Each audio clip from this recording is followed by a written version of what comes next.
We're throwing off the filters of tradition and culture to discover what the Bible really says about our relationships with God, with ourselves, and with others. Welcome to this episode of Relationship Truth Unfiltered. Welcome. I am Julie Sedenko here with relationship expert Leslie Vernick. Today we are talking about the connection between people pleasing and past trauma. Have you ever found yourself bending over backward to make others happy, even at your own expense? If so, you might be surprised to learn that this behavior often stems from unresolved trauma. So, Leslie, why is it even important to understand that connection between past trauma and people pleasing? I think it's always helpful to kind of link why we are the way we are to maybe some patterns that were established in our childhood, because this awareness allows us to look at those patterns and evaluate whether they're useful. Sometimes these patterns were very useful in our childhood. We used them to survive a very unhappy or neglectful or abusive childhood. But they don't work so well in adulthood because they're not leading us to greater health and mature relationships. They're repeating some of the past traumas of the past. So, what are some signs that you're engaging in people pleasing behavior? A lot of us engage in people pleasing behavior. Sure, I guess negative people pleasing behavior. Yeah, or unhealthy people pleasing behavior. The red flags, I would say, is if you have a hard time saying no, if you get anxious when someone asks you to do something and you really don't want to, you know, flat out you don't want to, but you're having a hard time getting that NO word out because you're afraid of something. You're afraid of their disapproval. You're afraid they're going to get mad at you. You're afraid they're going to reject you, whatever you're afraid of. That's a huge red flag. Or you're constantly seeking other people's approval. So you're doing what they want, maybe at not only your own expense physically, but also violating your own values.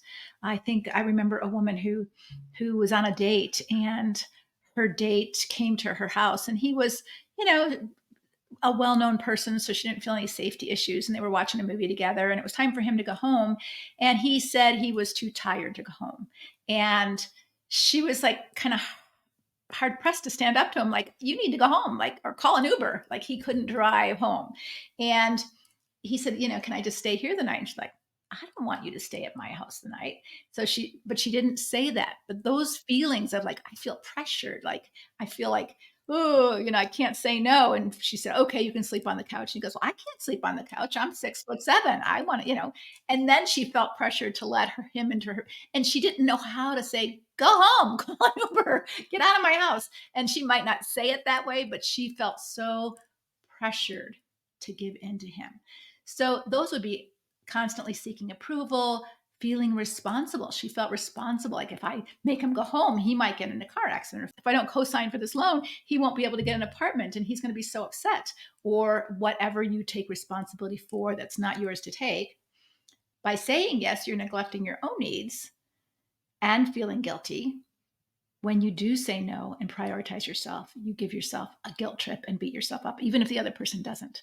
So those would be some red flags that you're in unhealthy people pleasing. I'm just trying to actually picture inviting myself to sleep in another person's bed. I know.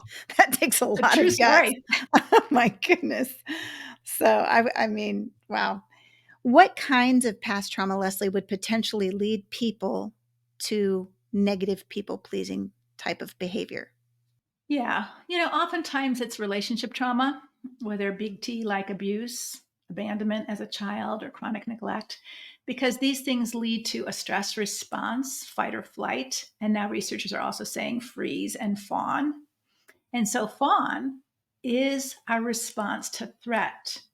And what we do is we're so anxious about being harmed or left, we turn into an accommodating people pleaser. We'll do whatever it takes to get them to not hurt us, to get them to not leave us, to get them to feed us. And so in childhood, that may be exactly what we need to do, because Sure. we are very dependent on these big people to take care of us. And so it may have been an absolutely right strategy to develop as a child in a home where you had to beg for what you needed in order to be safe and be taken care of. But when you find yourself fawning in adult relationships, please don't leave me. I'll do whatever you want. I remember a woman in my counseling office said that to her husband when he was leaving her for another woman. I'll get the boob job you wanted me to have. I'll do whatever you want. Please don't leave. That's a fawn response, that I'm so anxious that I will sacrifice me in order for you not to leave me. And those are really unhealthy patterns that people who've been traumatized may get into, this fawn response, which is people pleasing to an extreme and very unhealthy. I know that you have said you enjoy being a people pleaser, but have you ever struggled with negative people pleasing in your life? Yes, I have. And the problem was, I do love to please people and I do love to make them happy. My problem was not that. The problem is I didn't have the balance of having a healthy no. Therefore, I pleased people to my own detriment and sometimes even to their detriment, because I would do for people what they would should do for themselves, because I was too afraid of their responses, their anger, their disapproval, their rejection, their criticism, their shaming, or thinking that I was selfish if I said no. I was afraid that they would think that, as if I can control or be responsible for their thoughts or their feelings. And that's going back to this thinking I'm in control of that and I can control that. If only I give in, then they'll like me and they'll do those things. And so I compromised a lot of my values and some of my virtues in order for someone to like me. The problem was I didn't like me. I didn't like who I was becoming. I didn't like who I became. And so this is the dilemma, is that, are you going to be you? Not everybody liked Jesus either, and he was perfect. Not everybody's going to like you. But your job as an image bearer is to become the you that God called you to be, not the you that your husband wants you to be or your kids want you to be. They don't get to decide for you who you are. You do, with Hmm. God's help. I never felt like I struggled with people pleasing so much. I'm pretty good at telling people no. But when we were preparing for this, I started to think about it, and I would say no. For instance, when a lot, especially when my kids were younger, oh my word, I had so many other moms that would really, really put the pressure on me that I needed to homeschool. And I had no desire on the face of the earth to homeschool my kids. Me I neither. Me I neither. knew that I would probably wind up in prison if I tried, not to mention they would be really, really stupid. So I didn't, and I said no, but I really heaped a lot of guilt on myself that I really wasn't as good a mom as those people were. Or if I didn't join the PTA because I don't want to join the PTA. And a couple times I did, but I didn't do some of the things that, and then I felt like, well, they're the good moms and I'm not. I did say no, but I heaped a lot of guilt and shame on myself for it. Is that in this mix, I guess? It's a little bit in this mix. I think that it can be both and, so that I can say no, but instead of other people condemning me, I condemn me because somehow I'm selfish or I'm unwilling to sacrifice for my kids with the homeschool thing. And I think it's very, so they may not directly say it, but we say it to ourselves and we pressure ourselves. But we also are smart enough to know our boundaries and limits. And so we do say no, but we can't say no with, boy, am I relieved I said no. It's, oh, I'm so bad. I'm a bad person because I'm selfish and I don't want to homeschool my kids, instead of saying, I'm well aware that that's not my wheelhouse, and my kids will be better served having a teacher who can really teach them than for me to try to be something I'm not. And I think that's where we really need to help ourselves get off the guilt trip and the I have to do everything perfectly all the time. But unhealthy people pleasing would say yes in order to avoid their perceived or their real disapproval. And so I had both, and I certainly could say no to things. Like, I remember when I started working as a counselor when my kids were little, and everybody was homeschooling their kids. And so for me, and I didn't work 40 hours a week, I worked 2 days. So two Right. days a week, I would work all day as a counselor. I wouldn't even see my kids after school. After they went to school, I just worked all day because I didn't do mom and therapist well. I was either a therapist or I was a mom. I couldn't blend the two. And so I just did 2 days, worked all day, came home after they went to bed. The next day I was mom. But I think that I got some kickback from people in my disapproval. But the disapproval that way was different for me, in that they were disapproving of my choice to do what I felt called by God to do. Whereas the people pleasing was more when they asked me to do something for them. Like if the church asked me to make a meal for someone who was, in the hospital, it was hard for me to say no, even though I worked and I was doing this and I didn't have Yes. time. I would say yes, or ask me to, join this group of people who, or to teach a Bible study. I would say yes, even though I didn't have bandwidth to do that. So I think those are the things that I was doing unhealthily in order to gain their approval. Okay, Leslie's doing this. Look how strong she is. Look how much she can do. Wow, look at what a great Christian woman she is. And so there's a lot of self gratification in being very capable, right? And so sometimes we get a lot of ego strokes, which is still unhealthy people pleasing. It And is. so Yeah. yes, but we do, especially if we're capable and we can manage a lot. But we're missing what God has for us because we're serving man and not God. And serving our egos. Yeah, Yeah. that's so good. What steps, Leslie, can someone take to break the cycle of people pleasing, especially when it's so ingrained? I think the first thing is the fear of man is a snare.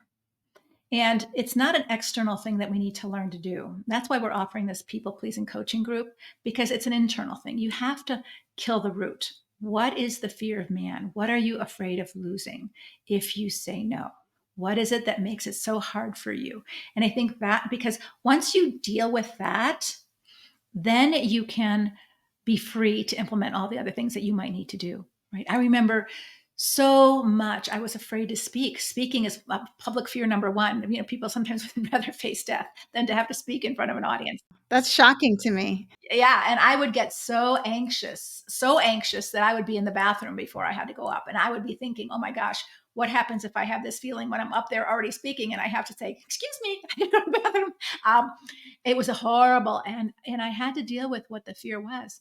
I was afraid that they wouldn't like me. I was afraid I wasn't going to do a good job. I was afraid I was going to get critiqued in negative ways. And it was so much about me. It was so much about me and being inadequate that I was just gripped by the fear of man. And so, in order for me to be free from that, I really had to do business with that first step. So, I think really craving people's approval and using them as your base for your self-worth. I'm good if you think I am. I'm worth it if you think I am.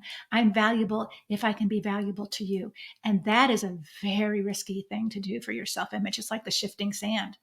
Jesus says, don't build your house on a shifting sand because someday they're going to say, you're not worth it. You're not good. And then does that make it true? And so I had to really deal with that first. So this is what you have to do first before you can learn the strategies of boundaries and all that kind of stuff. You can't set the boundaries on the external if you're still afraid on the internal. Have you ever found yourself saying yes when you really wanted to say no? Do you overfunction and secretly resent it? Fear conflict or dread disapproval even at the cost of your own well-being? Friend, you aren't the only one. That's why Leslie developed the Moving Beyond People-Pleasing course. It's based on her 25 years of private practice and thousands of hours helping women. Moving Beyond People-Pleasing is a transformative small group coaching program designed to help you break free from the chains of people-pleasing and reclaim your voice. Doors are open now, but they will close soon. The program includes unlimited live weekly group coaching sessions, lifetime access to a comprehensive video curriculum complete with transcripts, handouts, and homework, a private Facebook group where you can connect with a supportive community, ask questions, and get encouragement between coaching sessions, and an exclusive ebook only available to Moving Beyond People-Pleasing clients. Whether you struggle with conflict, feel manipulated, or just want to stop living for others' approval, this course will guide you to discover and embrace your true self. Don't wait. Join the Moving Beyond People-Pleasing course today and start your journey towards a more authentic, empowered life. Visit leslievernick.com/people-pleasing course and take the first step toward lasting change. Give us some practical examples of setting boundaries in relationships. And, once you kind of set the internal value of yourself and you've done that work, now it's time to set boundaries. Can you give us some examples? So I would say let's start small and just start with two things with boundaries. Boundaries represent two things. One is identity. This is who I am and who I'm not. And second, they represent what I'm responsible for and what I'm not responsible for. So if we think about a state like I live in Arizona, Arizona has different things that define Arizona as Arizona. They have Arizona laws, they have Arizona climate, they have Arizona flowers and cactuses and all those kind of things that you wouldn't find in New York, because New York is different than Arizona. We don't have big fences around each state in our states. We have, you know, identifying features that say, hey, welcome to Arizona. This is Arizona. Arizona is responsible to take care of Arizona. Does that mean that they're never going to help New Mexico if New Mexico has wildfires like they're having right now? No, they may offer, hey, do you want our fire department to come and help yours? But they're not responsible for New Mexico. New Mexico's responsible for New Mexico. So if we can think about it that way, so my house, I'm responsible to clean my house. I'm responsible to steward my house. I'm not responsible to steward my neighbor's house. Their yard may be a wreck. I may not even like it, but I can't set boundaries on their house and them to clean their yard. That's not my responsibility. My responsibility is for me. So if we can get clear on what boundaries are and aren't, then we can state them more clearly. For example, let's say I know for me and my house, my body, I need to go to sleep. I need 8 hours of sleep. I need to exercise every day. I need certain kinds of foods in order to feel good, and eating other kinds of foods will not make me feel good. I'm responsible for my temper. I'm responsible for my feelings. I'm responsible for my thoughts. I'm responsible for my goals. I'm responsible for my talents. I'm not responsible for your feelings or your thoughts or your talents. That doesn't mean I can't care about them, but I'm not responsible for them. And so once we get that piece clear, and we'll go all over that in the Moving Beyond People Pleasing class, then you can begin to start using the language that represents that. For example, let's say my husband says, hey, you want to watch a movie tonight? Okay. And maybe we've been in a pattern where I always say yes because I don't want to make him mad. And I know if I say no, he's going to be mad. Or if he says, hey, you want to fool around tonight? And if I say no, he's going to be mad. I already know that because I always said yes because I want him to be happy with me. I want him to be pleased with me. I don't want him to be mad. I don't want him to think bad of me. I'm trying to control his feelings, his emotions, and I can't. I'm not responsible for his, but I am responsible for mine. I can say, hey, let's say we have a decent relationship. I say, hey, you know what? It's already 11 o'clock. I don't want to watch a movie. You can sleep late, but I've got to get up early. I need 8 hours sleep. I'm going to bed. No, I'm not going to watch a movie. Right? So now I've got a risk. He's going to be unhappy. Right? And in our history, he is going to be unhappy, but he'll manage his unhappiness. I'm not responsible for his unhappiness. And I can go to bed and he's not going to blame me or take it out on me. He'll deal with his unhappiness, right? But in an unhealthy marriage where you're not allowed to say no because he's going to come in and say, you're always so selfish. And why don't you want to ever watch a movie with me? And you always want to do what you want to do, but you know, all of that guilt trip stuff, that's going to be a little harder. And so you're going to need a little bit more coaching, a little more help to be able to establish what I am willing to do and what I'm not willing to do, what I can do, what I can't do. And sometimes we do give in because we're afraid if we don't, there's going to be a lot of drama that we aren't equipped to handle with. And so sometimes don't blame yourself for giving. And if someone's holding a gun to my head, I'm going to give them what they want. Yeah. And I'm not going to beat myself up for it. Okay. But understand that we do need to set boundaries, but it's for ourselves, right? So my boundary might be, I'm not going to be accepting any more speaking engagements because my schedule's already full. And then I get this great opportunity. And am I going to do it or am I not going to do it? I get to decide, but I know the cost. And am I doing it because I believe that's God's calling me to do it? Or am I doing it because, ooh, this is a great opportunity and people will like me if I do this and I really want to get in front of this audience? That's a more self-centered approach, right? And I can say, you know what? I don't think that's a good idea for me. I've already decided that my schedule's pretty full. And those are the ways that you can help yourself decide what your boundaries are. Or if even if my daughter would say to me, hey, mom, can you babysit the kids, all summer? My babysitter is gone and she can't do it. I would say probably not. Probably not because I'm still working full time and I don't have the bandwidth to take care of 3 kids and work full time. And I believe that God's called me to, I can take them for a week. I can take them for a weekend a couple times. Can't take them all summer. Now, will she be disappointed? Yeah, but she's responsible to handle her disappointment. Right? I don't feel guilty for disappointing her. I accept that she's going to be disappointed. If I ask her for something and she tells me no, I'm going to be disappointed. That's just life, right?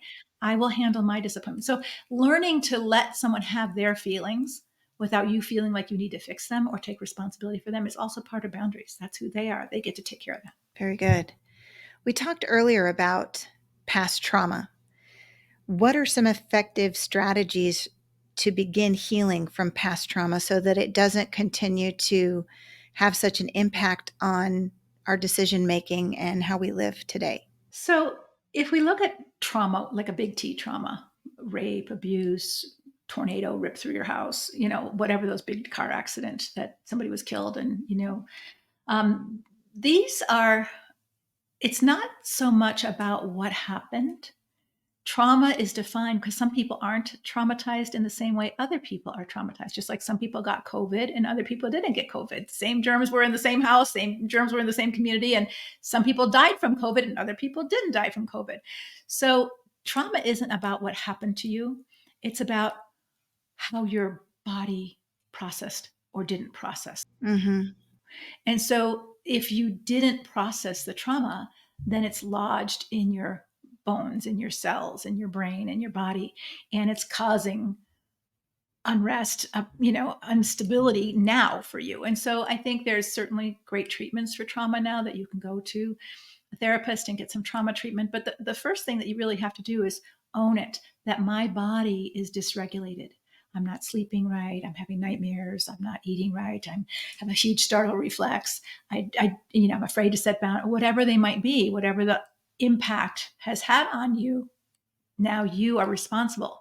And I think this is hard for trauma victims to really accept, because when you've been traumatized by another person, especially relationship trauma, you've been abused by a husband, you've been abused by a parent.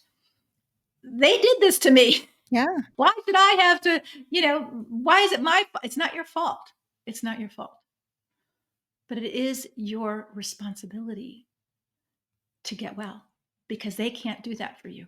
Even if they wanted to. Even if the man who raped you said, "Hey, what can I do to make this better?"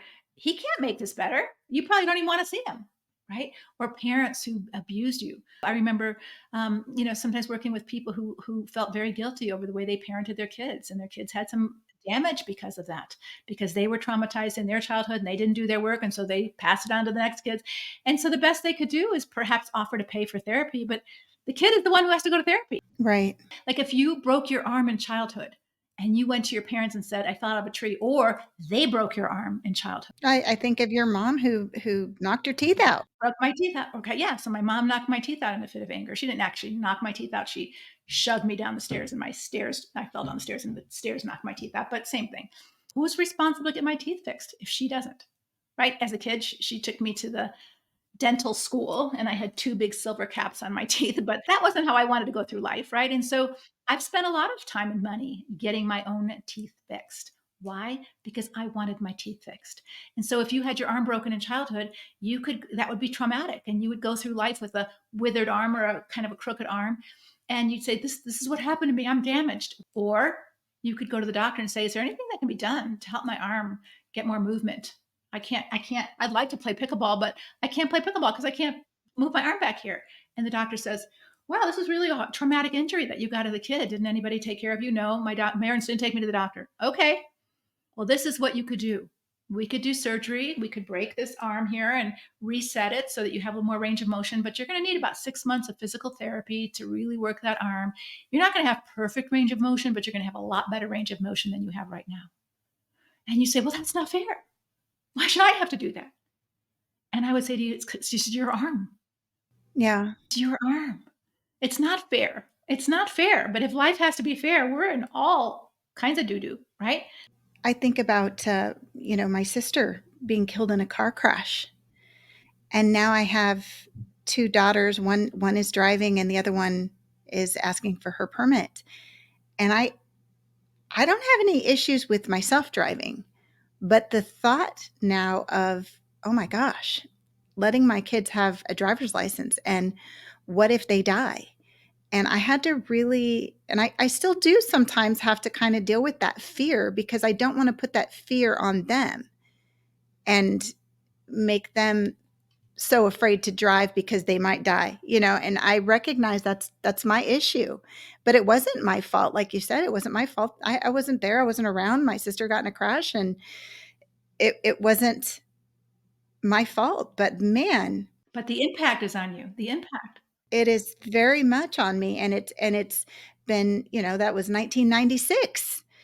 And that is still a part of my life and something that I think I do pretty well with. But as I'm looking at my middle daughter going, I don't think you're ready for a driver's license.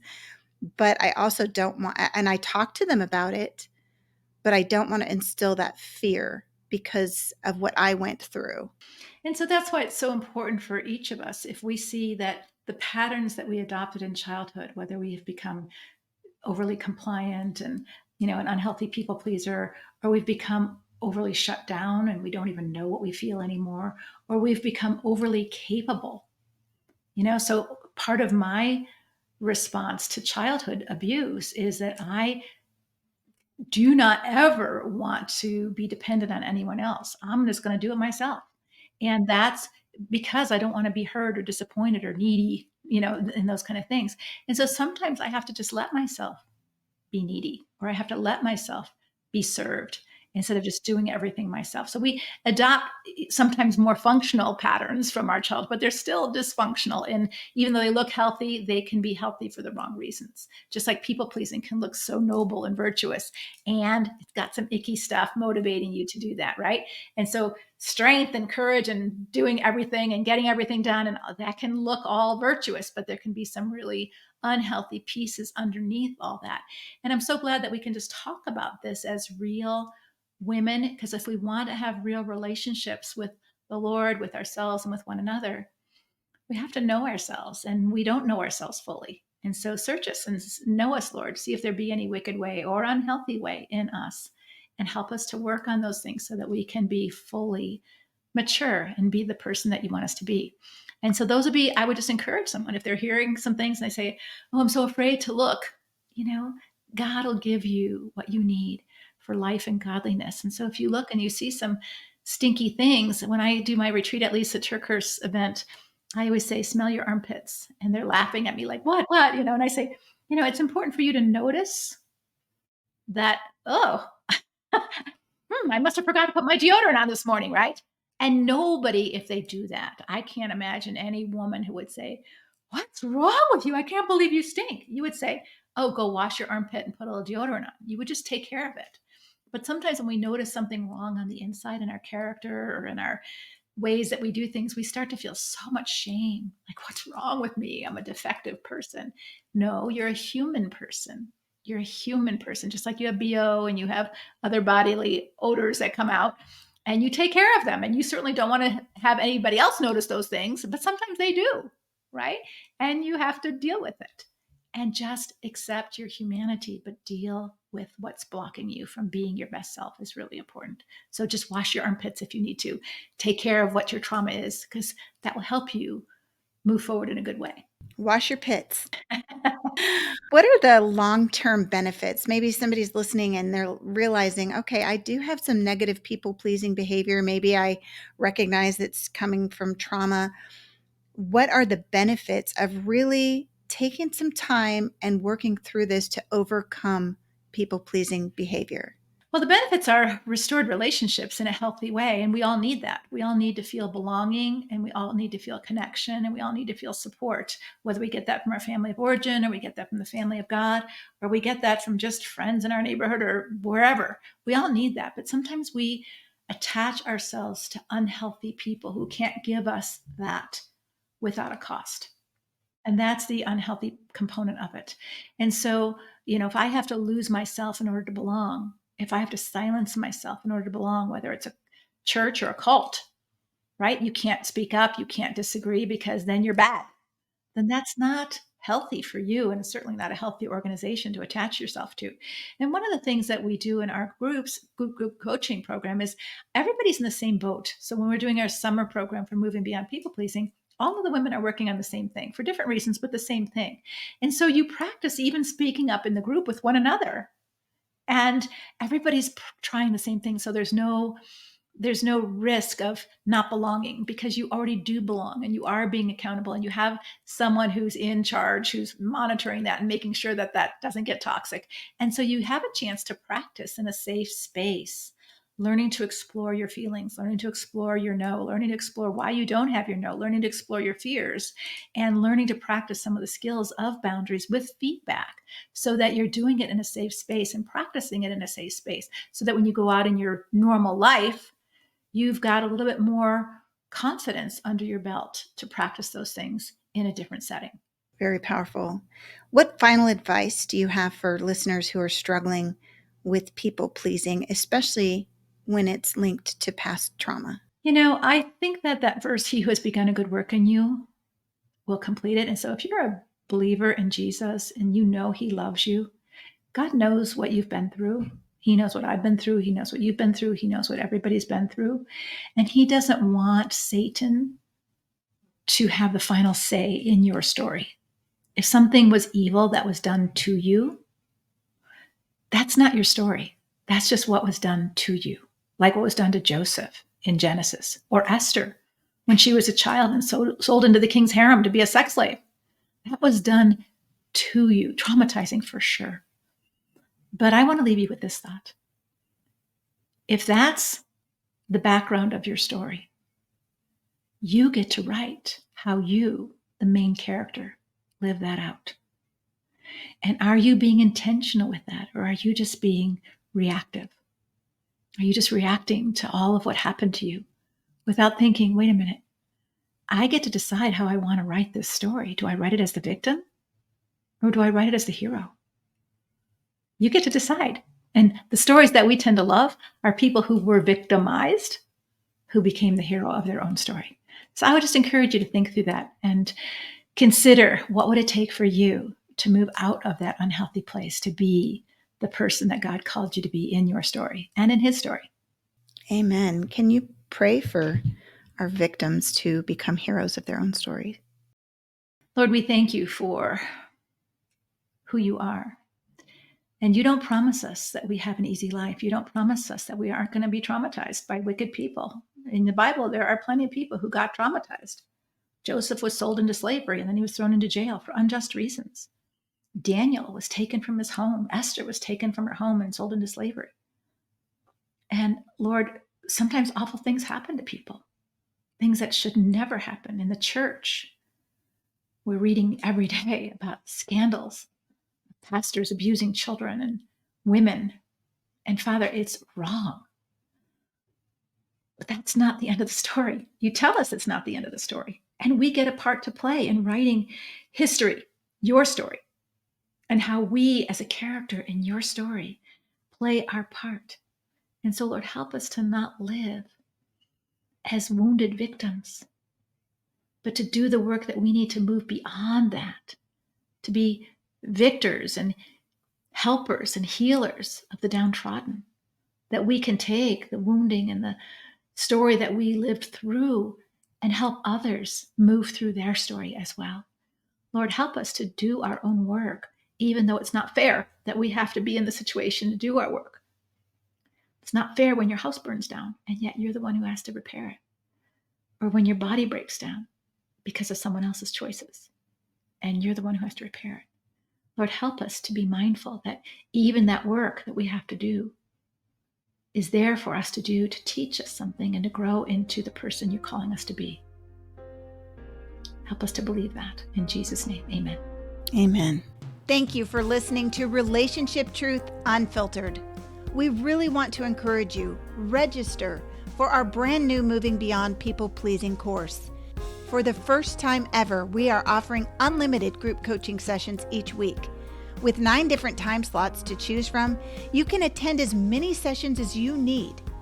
Don't miss out on this unique opportunity to transform your relationships and reclaim your voice. Until next time, may God bless all of your relationships with Him, with yourself, and with others.